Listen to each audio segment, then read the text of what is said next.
Hello and welcome to the latest Science of Sport podcast. I'm your host, Matt Solomon, and today I'm delighted to be joined by Paige Schober.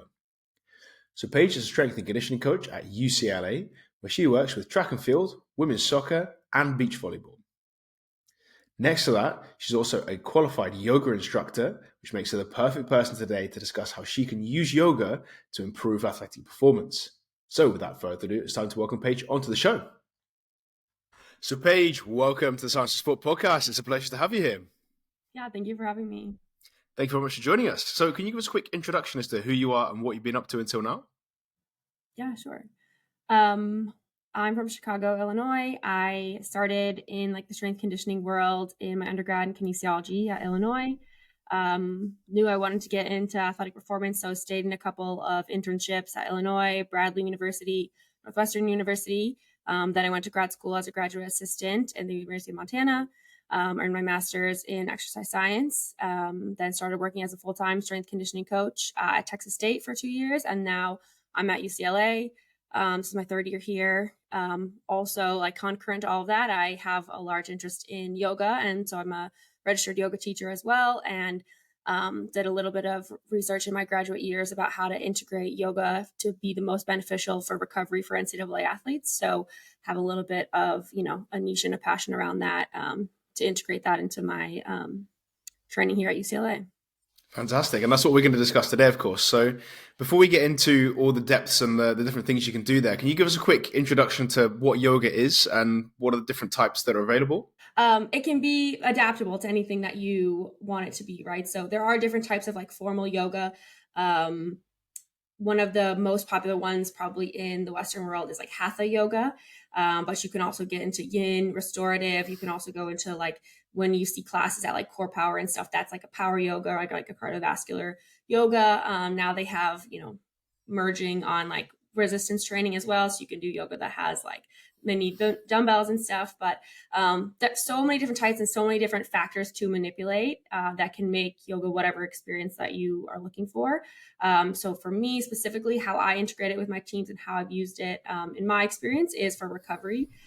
So went through a lot of research, tried to dig into what makes yoga good for recovery, how it can help athletes in recovery, and manipulated those factors so that when I perform yoga or when our other teams go to other contractors for yoga, we can have a better understanding of what we're allowed to ask for, right? It's not a one size fits all thing. It's super modifiable. You can progress and you can regress at literally every level. Yoga is for everybody. So it's just about understanding what you're trying to get out of it and asking for that. And what are then the common themes that link those different movements together? Because obviously you've mentioned loads of different stuff and you can do it with weights or without. And obviously yoga isn't strength training. So what are the things that make yoga yoga and what are the common themes within that? Yeah, I think if I could break it down into common themes or pillars of it. There's the asana. So that's the actual movement. That's the postures.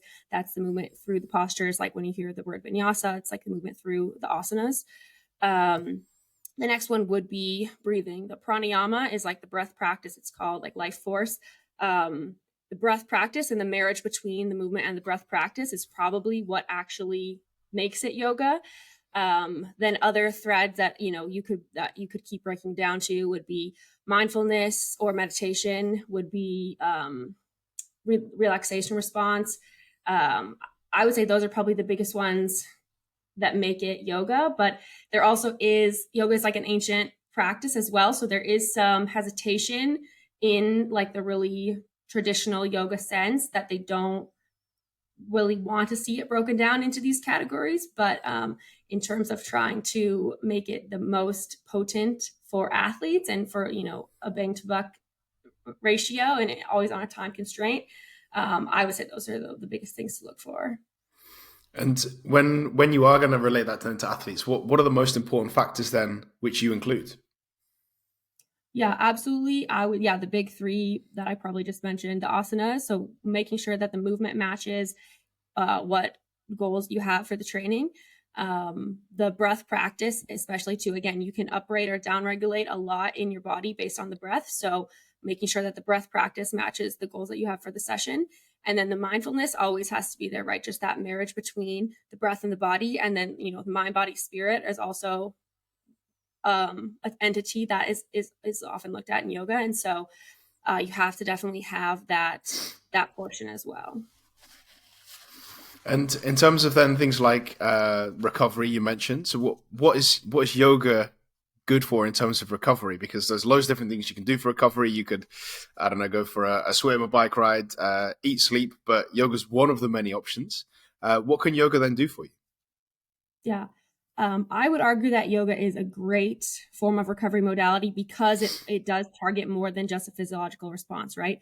It targets the mind, body, and the spirit. And so there's going to be physiological benefits, there are going to be psychological benefits as well. So when you're looking at the myriad of physiological benefits, so many in terms of obviously just working through movement, so flexibility and mobility, but in terms of biomarkers of stress, you'll see decreases in cortisol, in IL-6, in decreases in heart rate variability, decreased blood pressure, decreased heart rate. So all those metrics that are going to show you that you are recovering from stress a little bit better. You're increasing your parasympathetic response, you're decreasing your sympathetic response physically from recovery. But stress is not just physical, stress is also psychological. And in my population of student athletes, they are just under a great deal of stress in terms of their performance, but also, social anxiety, their schoolwork, just everything that they feel is not always in their control can contribute to stress. So, like travel schedules, erratic sleep schedules outside of their control. So all these things adding to accumulative stress. So we need to target ways to recover psychologically as well. And so the mindfulness and the time that yoga gives them away from that stress is going to help increase their mood states, decrease anxiety. There's also research around decreased other mental health issues, depression, things like that. So while there are so many different modalities for recovery, I do believe, and I'm really passionate about bringing yoga to my athletes because I think we can't overlook like the mental health components in the world today. And so making sure that I'm trying to give that balance and target both their physiological and their psychological recovery. So if we dig into those a little bit, like let's hit physiological first, because I think that's probably where most people go to with that. Yeah, why then yoga as recovery for example, mobility? Is that the only option? Why is it a particularly good option? Why should people be choosing that? There are so many options, like you said.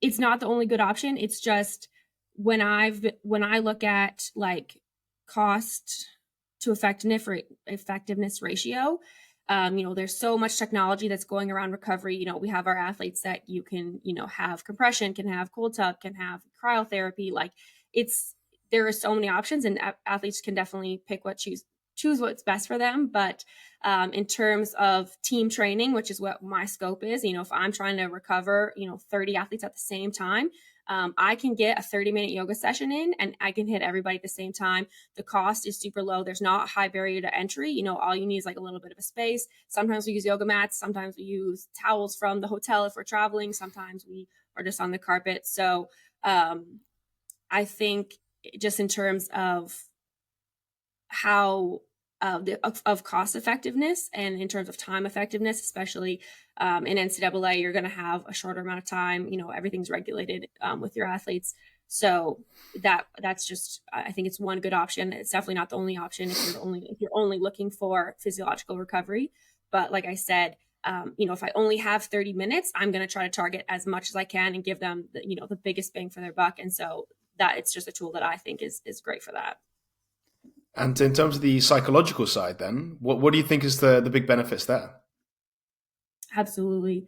There is so many in terms of just decreases in stress response. And so moving your body from that stress response to the relaxation response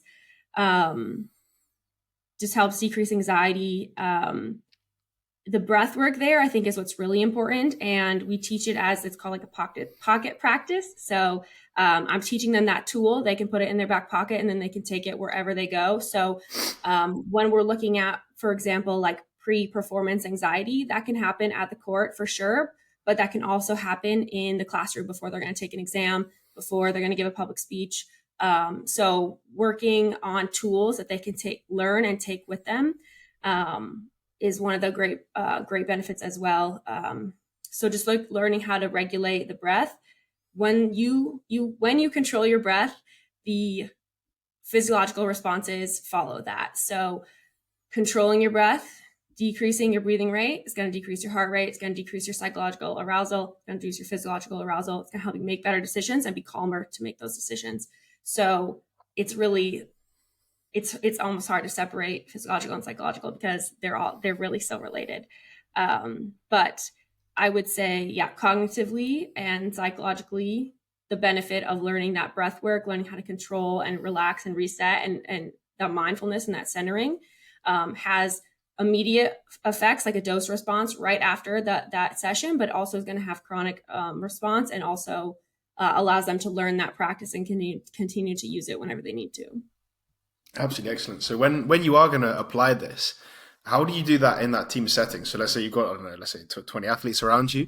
Can you take us through like a session in terms of potentially different movements you might use, how long or what kind of repetitions you're going to use there, and what kind of benefits you might expect from that? Yeah, absolutely. So like I mentioned before, in NCAA, everything is very regulated in terms of how much time I'm allowed with the athletes. And so really trying to make sure that what I'm giving them is like super potent and boiled down to the most effective. So again, it depends on what the goal of the session is. I do yoga as like a wake up morning flow with a lot of my teams right before they go to warm up or on game day at the beginning of the morning to just, center and remind us where we're at and where we need to go. But I would say most commonly I use it at the very end of a training session or a conditioning session as this gateway into the recovery zone. So gathering up all the athletes around me, they just have to have a little space. Usually we'll start on the ground at that point. They're laying down on their backs. We're focusing on our diaphragmatic breathing, right? So whatever, if the goal of the session is recovery and decrease heart rate and decrease arousal, you're going to want to increase your exhale. So you want a longer exhale than your inhale. So we'll start like some counted breaths, like 4 seconds in, 6 seconds out, something like that, where the athletes are being mindful of controlling the breath and controlling the arousal around that. So starting with that deep belly breath, working through a couple hip mobility, like supine hip mobility. So, pulling one knee to the chest, thoracic rotation, getting that on both sides, moving around to quadruped position, hitting some cat-cows, hitting some thoracic extension there, downward dog, calf stretch. Then we'll move through a couple lunge positions or a couple half pigeon positions. So focusing mostly on hip mobility, hamstring, and glute flexibility around that. And then always ending again on the back in Shavasana, right? So that extended rest period, again, to refocus, to recenter on the breath, coaching them on their mindfulness, coaching them on like body scan, releasing tension into the ground. At the end of that small session, 15, 20 minutes, the athlete should feel very relaxed. The goal of that session would be to release tension, to use your breath to lengthen and soften all of your muscles into the stretches so you can increase the stretch, but also just to decrease the arousal. So that all those things are cueing the body to move from the stress response to the relaxation response, to tell the sympathetic nervous system it's time to downregulate, to tell the parasympathetic it's time to upregulate. So at the end of that session, the athlete should feel calmer. Their heart rate should have decreased a bunch. Their breathing rate should have decreased a bunch. They should just feel calmer and steadier and ready to go to whatever their next activity for that day is. Fantastic. And in terms of then how long you would hold those poses for, what are you talking about? Maybe 4 repetitions up and down slowly? Is it 30 seconds? What are you looking at there? Yeah, that's a good question. it's variable depending on how much time I have and what, again, the targets of the session are. I do a lot of yoga with my javelin athletes, and so they have different, flexibility and mobility needs around their sport than my soccer players. So I do try to target it to the sport and, what the common movements and the common tightness and injury and of that sport is. In terms of repetitions, it's the static stretches that we're holding are not very long. Usually I time it as like 5 deep belly breaths in each pose.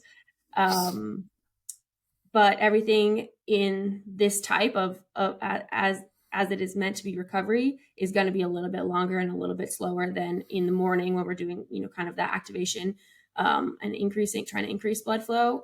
Those things are moving a little bit faster. Awesome. And what do you think then that other sports can learn from this? So let's say there's the sports who aren't using this at the moment. What do you think the key thing is that other coaches or athletes can take away from listening to this and think, oh, you know what, maybe I could apply that in this way to benefit my performance? Yeah, I think that there may be like a stigma around yoga in terms of just preconceived notions around it. Like, oh, it's boring. It's really slow. I'm not flexible, so I'm not going to be good at it. It hurts. But if I can just get people to like realize or understand that it's so adaptable, it's really for everybody. You can always ask for a modification. You can always be your own guide in it. Like when I'm giving a yoga practice, I'm not really trying to be the coach. I'm not trying to make everyone do the exact same thing. I'm trying to ask them to explore their body in the ways that I'm asking. Just trying to guide them into what feels good and what feels right for them and what's going to serve them. So I would just argue that it's so adaptable. And if you think for whatever reason it's not for you, I would just urge you to open your mind a little bit and just try to find the version that's right for you. And that might take a little bit more exploring. It might take more conversations with, different yoga teachers or different coaches. But I think there is a version that is beneficial for everybody. It's just, I think the barrier to entry is pretty low. And I think as yoga becomes more popular in the Western culture, obviously like most fitness, most gyms, most fitness studios offer it.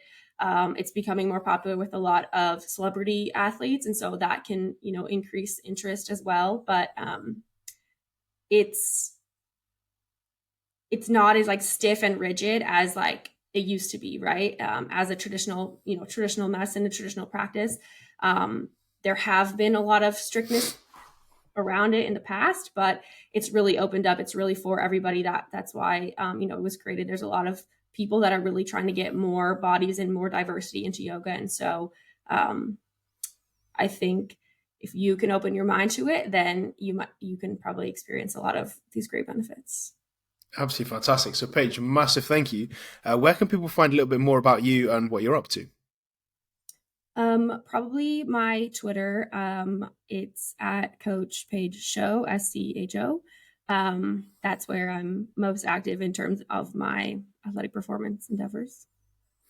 Brilliant. So Paige, massive thanks, and I look forward to speaking again soon. Sounds great. Thank you so much. And that's it once again. A massive thanks to Paige for all of her hard work on today's podcast. I really appreciate it. I'm sure you do at home too. Before you leave, I want to point you in the direction of the Science of Sport Coach Academy. The Coach Academy is a series of courses broken down into bite-sized chunks. So if you've enjoyed today's podcast, you want to get some more great information on sports science and some great information from Paige herself, you can get yourself into the Coach Academy completely for free using the link in the show notes in just a few seconds' time. Not only will you boost your knowledge, you'll also be able to download a certificate of completion to prove your ongoing education. So click that link in just a few seconds' time. And of course, if you have enjoyed today's podcast, it'd be fantastic if you could recommend us to a coach, a colleague, an athlete, or a friend. That means that we can keep bringing the best possible guests and the best possible content. And that's it. Once again, a massive thanks from me. I'm Matt Solomon for Science of Sport, and I'll speak to you next week.